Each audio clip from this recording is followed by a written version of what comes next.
എറണാകുളം ബ്രോഡ്വേയിൽ വൻ തീപിടുത്തം ഉണ്ടായി. 12 കടകൾ കത്തിനശിച്ചു. ശ്രീധർ തിയേറ്ററിന് സമീപത്തെ കടകളിലാണ് തീപിടുത്തം ഉണ്ടായത്. 8 യൂണിറ്റ് ഫയർഫോഴ്സ് എത്തി തീ നിയന്ത്രണ വിധേയമാക്കി. ഏകദേശം 1:30 ഇവിടുന്ന് ചേംബറിൻ്റെ ആൾക്കാരെല്ലാം വിളിച്ചത്. തീർച്ചയായിട്ടും അപ്പം തന്നെ കളക്ടറുമായിട്ട് ബന്ധപ്പെട്ടു.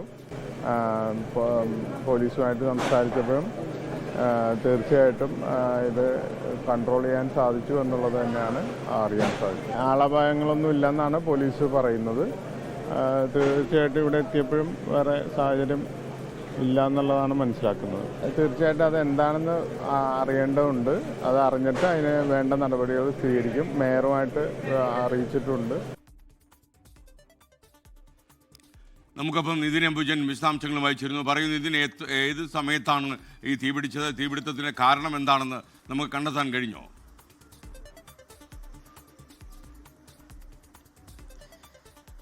Good morning. ബ്രോഡ്വേയിലുള്ള ഷൺമുഖ റോഡിലുള്ള ഈ കോളിത്തറ ബസാർ എന്ന ഈ ഒരു കെട്ടിട സമുച്ചയത്തിലാണ് ഇന്ന് പുലർച്ചെ ഏതാണ്ട് 12 കൂടി തന്നെ ഇത്തരത്തിൽ തീപിടുത്തമുണ്ടായത്. 12 തീപിടുത്തമുണ്ടായ ഈ ഒരു കെട്ടിടത്തിൽ ഏതാണ്ട് ഒരു 4 മണിയോടെയാണ് തീ പൂർണ്ണമായും നിയന്ത്രണവിധേയമാക്കാൻ സാധിച്ചത്. എന്തായാലും ഇന്നലെ രാത്രി ഈ ഒരു തീപിടുത്തമുണ്ടായ സമയത്ത് അധികം ആളുകളൊന്നും തന്നെ ഇല്ലാത്തത് വലിയൊരു അപകടം വഴിമാറി എന്ന് തന്നെ പറയാം. ഈ ദൃശ്യങ്ങൾ തന്നെ കാണുന്ന ഈ ഒരു മാലിന്യ കൂമ്പാരത്തിൽ നിന്നാണ് തീപിടുത്തമുണ്ടായതാണ് ഇവിടുത്തെ വ്യാപാരികളും അതോടൊപ്പം തന്നെ ഇവിടുത്തെ ആളുകളൊക്കെ തന്നെ പറയുന്നത്. ഇവിടെ ഈ മറ്റ് കടകളുടെയൊക്കെ തന്നെ ഈ അവശിഷ്ടങ്ങൾ ഇവിടെ കൂട്ടിയിട്ടിട്ടുണ്ട്. ഈ കൂട്ടിയിട്ട അവശിഷ്ടത്തിൽ നിന്നാണ് ഇന്നലെ തീ പടർന്നതും മറ്റ് കെട്ടിടത്തിലേക്ക് പോകുന്നൊരു സാഹചര്യം ഉണ്ടായത്. ഈ ഒരു ദൃശ്യങ്ങൾ തന്നെ കാണാം. ഈ ഒരു മാലിന്യ കൂമ്പാരം തൊട്ട് സമീപത്തായിട്ട് ഒരു കടയുടെ ഉൾവശമാണ്. അങ്ങോട്ടേക്ക് തീ പടരുകയായിരുന്നു. പിന്നീട് അത് മറ്റ് കടകളിലേക്ക്, അതായത് ഏതാണ്ട് 12ഓളം കടകളിലേക്ക് തീ പടരുന്ന സ്ഥിതിയാണ് ഉണ്ടായത്. ഉടൻ തന്നെ ഇവിടുത്തെ ആ സമയത്ത് ഇവിടെ ഉണ്ടായിരുന്ന ആളുകൾ ഫയർഫോഴ്സിനെ അറിയിക്കുകയും പിന്നീട് ഫയർഫോഴ്സ് ഇവിടെ എത്തിയാണ് തീ അണച്ചത്. ഗാന്ധിനഗർ ഉൾപ്പെടെയുള്ള സ്ഥലങ്ങളിലെ 8 യൂണിറ്റിലെ ഫയർഫോഴ്സാണ് ഇവിടെ എത്തി തീ അടച്ചത്.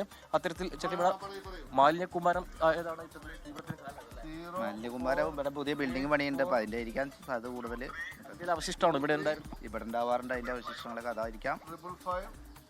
ഈ പുക പൂർണ്ണമായും മാറിയിട്ടില്ല. നമുക്ക് ഈ ദൃശ്യങ്ങളിൽ തന്നെ കാണാം. കാരണം ഈ പുക പൂർണ്ണമായി മാറിയിട്ടില്ല. വലിയ തീപിടുത്തമാണ് ഉണ്ടായത്. കാരണം 12 തീപിടുത്തം ഉണ്ടായി. അതിനുശേഷം ഏതാണ്ട് 4 മണിയോടുകൂടിയാണ് ഈ ഫയർഫോഴ്സ് ഒക്കെ എത്തി ഇവിടെ തീ പൂർണ്ണമായും അണയ്ക്കാൻ സാധിച്ചത്.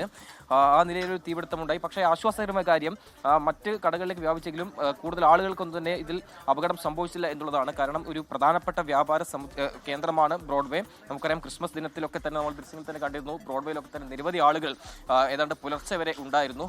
ഇന്നലെ അങ്ങനെയൊരു തിരക്ക് ഇവിടെ ഉണ്ടായിരുന്നില്ല. കടയടക്കുന്നൊരു സമയമായിരുന്നു. അതുകൊണ്ട് തന്നെ ന്യൂ ഇയർ ആഘോഷത്തിനൊക്കെ ഈ കൊച്ചി പ്രധാനപ്പെട്ട ഒരു കേന്ദ്രമാണ്. അതിൽ തന്നെ പ്രധാനപ്പെട്ട തിരക്ക് അനുഭവിക്കുന്ന ഒരു സ്ഥലമാണ് ഈ ബ്രോഡ്വേ. ഈ കടകൾ നമുക്ക് ദൃശ്യത്തിൽ തന്നെ കാണാം. ആദ്യം ഈ കടയിൽ തീപിടുത്തമുണ്ടായി, പിന്നീട് മറ്റു കടലിലേക്ക് പടരുകയാണ് ചെയ്തത്. എന്തായാലും തീ നിയന്ത്രണ വിധേയമാക്കാൻ സാധിച്ചു എന്നത് ആശ്വാസകരമാണ്. അതോടൊപ്പം തന്നെ കാഷ്വാലിറ്റീസും ഉണ്ടായിട്ടില്ല.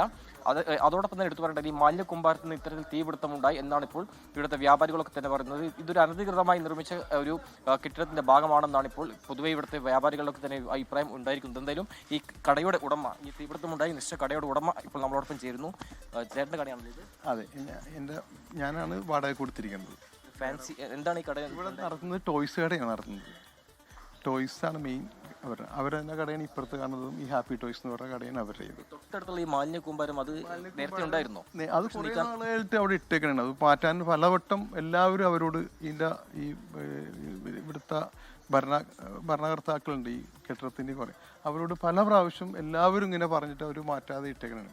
അതിൽ നിന്നാണ് ഇപ്പോൾ ഈ അപകടം തുടങ്ങാൻ കാരണം അവിടെ നിന്ന്. നേരത്തെ നമ്മൾ ആവശ്യപ്പെട്ടവർ നീക്കിയിട്ടില്ല. ഇല്ല, പലരും, ഈ കടക്കാർ മാത്രമല്ല, ഈ താഴത്തുള്ള കടക്കാർ, ഈ മുകളിലുള്ള കടക്കാരെല്ലാം അവരോട് പലവട്ടം പറഞ്ഞിട്ടുണ്ട് അതൊന്ന് മാറ്റിയിടണം, വലിയ അപകടം ഉണ്ടാകാൻ സാധ്യതയുണ്ടെന്നൊക്കെ പറഞ്ഞിട്ടൊന്നും അവരതിന് തയ്യാറായില്ല. ഒന്നാമത് ഇവിടെ ഇപ്പോൾ ആരും ക്ലീൻ ചെയ്യാനോ ഇവിടെ ഇത് മെയിൻറ്റെയിൻ ചെയ്യാനൊന്നും ആരും ഇല്ല. ഫാൻസി കടകളാണോ? ഇത് മുഴുവനും ഫാൻസി കടകളാണ്. ഇന്നലെ ഈ സമയത്ത് 12 മണി ആയത് കാരണമാണ് ആളുകൾ അറിയാനും ഫയർ വരാനും ഇതൊക്കെ കിടത്താൻ സാധിച്ചു. കുറച്ചും കൂടെ സമയം കഴിഞ്ഞിരുന്നെങ്കിൽ എല്ലാവരും ഉറക്കത്തിലോട്ട് പോകും. ഇത് ആരും അറിയില്ല, പൂർണ്ണമായി കത്തിപ്പോയേനെ. വലിയ തിരക്ക് പുലർച്ചെ വരെ ഉണ്ടായിരുന്നു ഇവിടെ ഇല്ല. ക്രിസ്മസ് കഴിഞ്ഞിട്ടാണിത്. ക്രിസ്മസ് സമയത്താണെങ്കിൽ രാത്രിയൊക്കെ ആളുണ്ടാവും. ക്രിസ്മസ് കഴിഞ്ഞല്ല. അപ്പോൾ ഇത് ക്രിസ്മസ് കഴിഞ്ഞ് എല്ലാവരും നാട്ടിൽ പോയി. ഇന്നലെ ഒന്ന് തുറന്നുള്ളൂ. അപ്പോൾ ആ സമയമായത് എന്നിട്ട് ഇവരെല്ലാവരും തിരക്കില്ലാത്ത കാരണം 12 മണിക്ക് മുമ്പ് എല്ലാവരും പോയി. 12 മണിക്ക് ശേഷമാണ് ഈ അപകടം ഉണ്ടാകുന്നത്. ഈ ക്രിസ്മസ് ദിനത്തിലൊക്കെ നമ്മൾ കണ്ടത് വലിയ തിരക്ക്, അതോടൊപ്പം തന്നെ ഈ പുതുവർഷാഘോഷത്തിലൊക്കെ വരുമ്പോൾ ബ്രോഡ്വേയിലൊക്കെ തന്നെ വലിയ തിരക്ക് അനുഭവപ്പെടാറുണ്ട്. ആ നിലയിലൊരു തിരക്ക് ഇന്നലെ ഉണ്ടായിട്ടില്ല എന്നത് ആശ്വാസകരമാണ്. അതുകൊണ്ട് തന്നെ ഈ തീപിടുത്തത്തിന്റെ ഒരു വ്യാപ്തി അത്രത്തോളം ഉണ്ടായിട്ടില്ല. പക്ഷേ 12 കടകൾക്ക് കത്തി നശിച്ചു എന്ന് തന്നെയാണ് ഈ ദൃശ്യങ്ങൾ തന്നെ കാണുമ്പോൾ നമുക്ക് മനസ്സിലാക്കാൻ സാധിക്കുന്നത്. ഈ താഴത്തെ കട പൂർണ്ണമായും നശിച്ചിട്ടുണ്ട്. സൂചിപ്പിച്ചതുപോലെ തന്നെ ഈ ഇവിടെയുള്ള മാലിന്യ കൂമ്പാരത്തിൽ നിന്നാണ് ഈ തീ പടർന്നതും പിന്നീട് മറ്റ് കടകളിലേക്ക് പോകുന്ന ഒരു സ്ഥിതി ഉണ്ടായത്. എന്തായാലും ഇന്നലെ 8 യൂണിറ്റ് ഫയർഫോഴ്സ് എത്തിയാണ് തീ അണച്ചത്. Thank you Nithin Ambujan. ലോകത്തെവിടെയായാലും ഏത് സമയത്തും 24 വാർത്തകളും ഓഗ്മെന്റഡ് റിയാലിറ്റി പാക്കേജുകളും എക്സ്പ്ലെയിനറുകളും വിശദമായി കാണാൻ ഞങ്ങളുടെ യൂട്യൂബ് ചാനൽ നിങ്ങൾക്ക് സബ്സ്ക്രൈബ് ചെയ്യാം.